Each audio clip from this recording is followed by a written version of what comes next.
Bonjour à tous, je m'appelle Charlène Cardozo et je vous retrouve aujourd'hui avec un tout nouveau tutoriel où on va parler design, un sujet que j'adore. Alors moi, forcément, j'utilise Photoshop depuis des années, donc je fais tout avec Photoshop, mais tout le monde n'a pas Photoshop et tout le monde ne sait pas l'utiliser. Donc je vous propose aujourd'hui une superbe solution qui s'appelle Canva. Canva, c'est un site internet où vous pouvez accéder via canva.com. Vous pouvez donc réaliser plein de designs différents, il y a vraiment plein de choses différentes à faire. C'est super simple d'utilisation. Donc vous pouvez vous inscrire soit avec Facebook, avec votre compte Facebook, soit avec Google, soit avec votre adresse email. Donc je me suis déjà inscrite sur Canva, je vous laisse procéder à l'inscription et on se retrouve tout de suite après. À tout de suite. Vous êtes maintenant connecté à canva.com, donc bienvenue dans votre espace personnel. On va tout de suite regarder ce qui se passe plus haut dans la zone bleue pour créer un design. Vous allez cliquer sur le plus qui se trouve ici.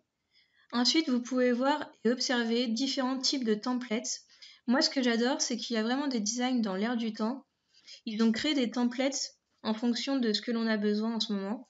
Par exemple, tout est déjà prêt. Si vous voulez créer une publication sur Facebook, c'est déjà aux bonnes dimensions. Si vous voulez créer une image sur Pinterest, des publications sur Twitter, la création d'un magazine, vous pouvez vraiment créer un tas de designs. Vous pouvez créer votre e-book, des bannières de blog, des images de blog, des infographies qui fonctionnent très bien sur les réseaux sociaux, des posters, des cartes de visite. Donc, même si vous ne connaissez pas très bien Photoshop, vous pouvez créer votre propre carte de visite grâce à canva.com. Voilà. Si on descend plus bas, vous voulez même créer des bannières LinkedIn, des bannières, des couvertures sur Facebook, etc., etc. Moi, ce que je vous propose aujourd'hui, c'est de créer une bannière de blog. Donc voilà, si on remonte plus haut, vous pouvez voir donc la création de bannière de blog, vous cliquez dessus, une nouvelle fenêtre apparaît. Donc voici votre zone de travail qui se trouve ici, à droite, et à gauche, il y a les différentes templates disponibles avec des designs différents. Donc vous avez juste à cliquer et ça apparaît dans votre espace de travail. Donc il y a des modèles de templates gratuits, comme vous pouvez voir ici, et il y a des modèles payants. Donc en général, ce qui est payant dans ce template-là, par exemple, c'est la photo. Donc si vous aimez bien la typographie, vous avez juste à changer la photo qui est payante et le template deviendra gratuit. Voilà, vous pouvez partir d'un modèle déjà existant ou sinon vous pouvez créer votre propre modèle avec des grilles, comme ceci. Vous pouvez également importer des photos, créer des cadres, importer des formes sur votre espace de travail, des illustrations, des icônes, des graphiques, etc. Vous pouvez même rajouter du texte, modifier le fond, etc. Donc voilà. Donc on va choisir ce template-là. Vous pouvez donc modifier l'image. Vous avez juste à cliquer sur l'image de fond. Vous allez dans éléments à gauche. Sur l'icône photo, vous pouvez choisir la photo qui vous intéresse. Par exemple celle-ci. Vous avez juste à glisser et à déposer. Donc pour modifier le texte aussi également, c'est très simple.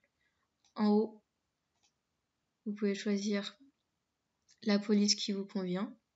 Vous pouvez également modifier la taille de la police, modifier la graisse. Vous pouvez aussi modifier l'espacement des lettres, modifier la couleur du cadre. Voilà, tout est modifiable.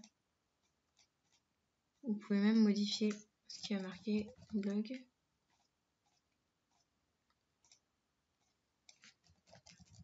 Voilà.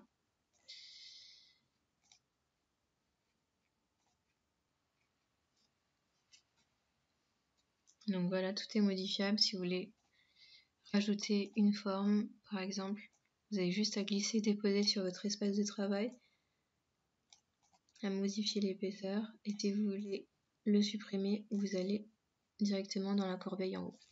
Ensuite, donc pour télécharger l'image, vous avez juste à télécharger. Vous pouvez la télécharger en PNG ou en JPEG. ou en PDF également, ou en PDF d'impression.